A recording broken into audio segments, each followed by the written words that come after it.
rolling. Okay. So, I like that. We're rolling. I think it's time to bring our queen on, because you know, I'm just so full. I could just talk, but I just want to bring the queen on so that she can give you some heavy facts.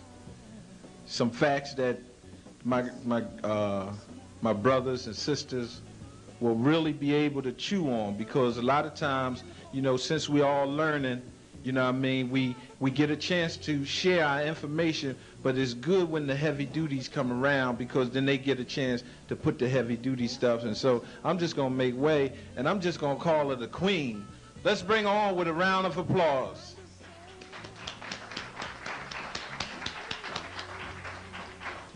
You want this? How you want to do? Take it off?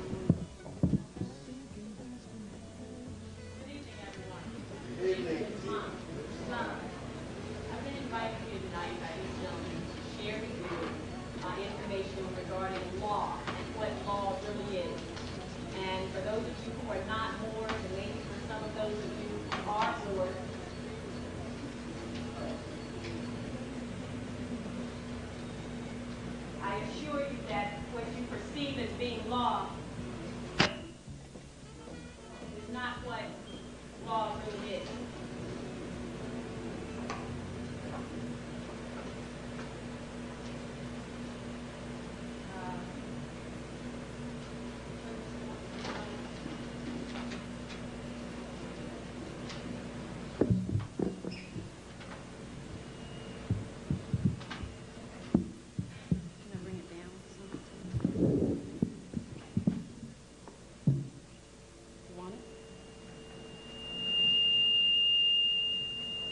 Sorry about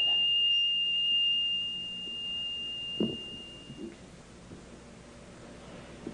Throughout the history of this country, the majority of us have believed that we were from Africa.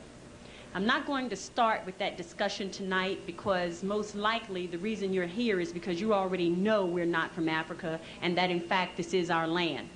So beginning with that premise, whether you're more or not more, I'm going to start with what law really is.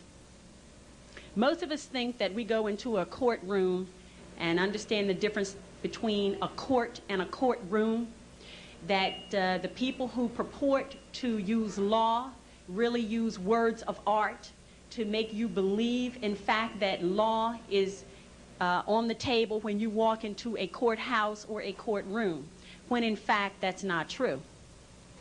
And I would like to share with you tonight, regardless of your religious persuasion, what law really is. Law, and as Muslims would say, all law, is A-L-L space L-A-W. All law. All law.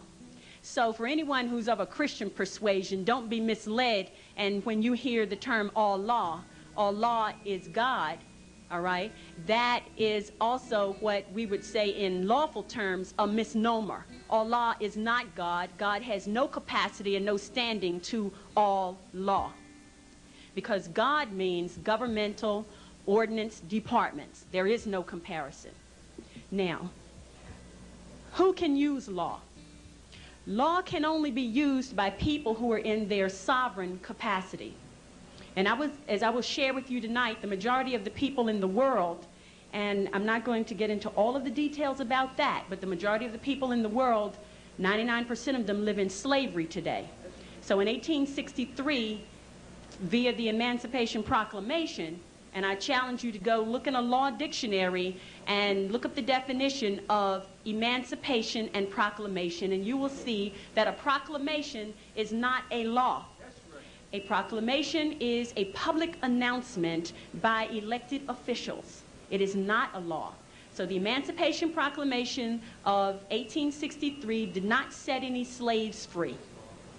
What it did was standardized slavery, the United States being the model for the standardization of slavery, that all of the other nations around the world, as they reduced their people from their sovereign capacity and forced them to join nation states, Then they were able to issue statute, codes, ordinances, resolutions on them.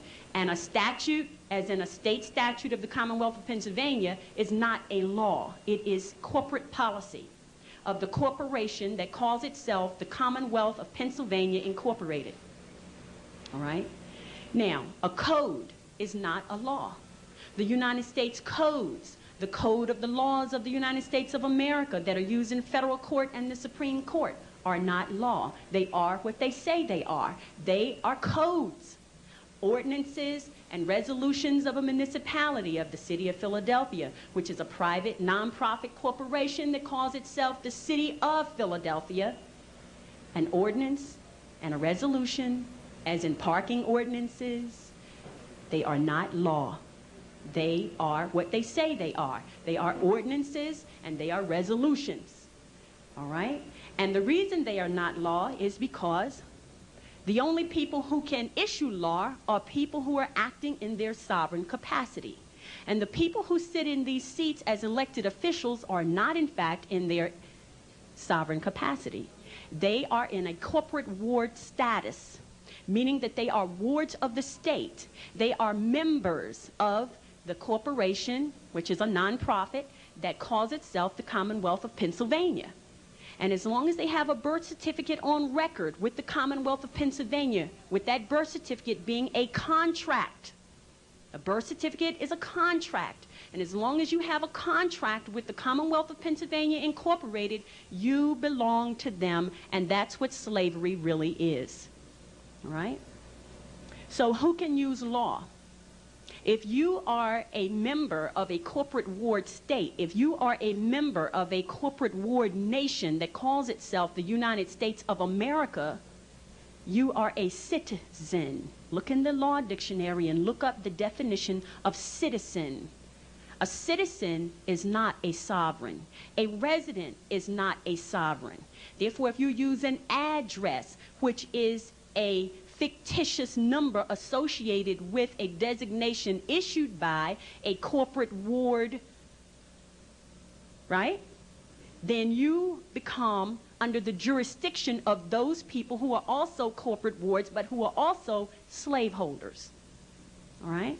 So if you are operating in that capacity, law does not apply to you. If you are a resident of the city of Philadelphia, which is a private nonprofit corporation, and you say you are a resident of the city of Philadelphia, then the ordinances and the resolutions of that private nonprofit corporation apply to you. If you are a citizen of the Commonwealth of Pennsylvania Incorporated, which is a private nonprofit corporation, then the statutes of that nonprofit corporation apply to you. If you are a citizen of the United States of America, which is a private nonprofit corporation, then the code of the laws, right, apply to you.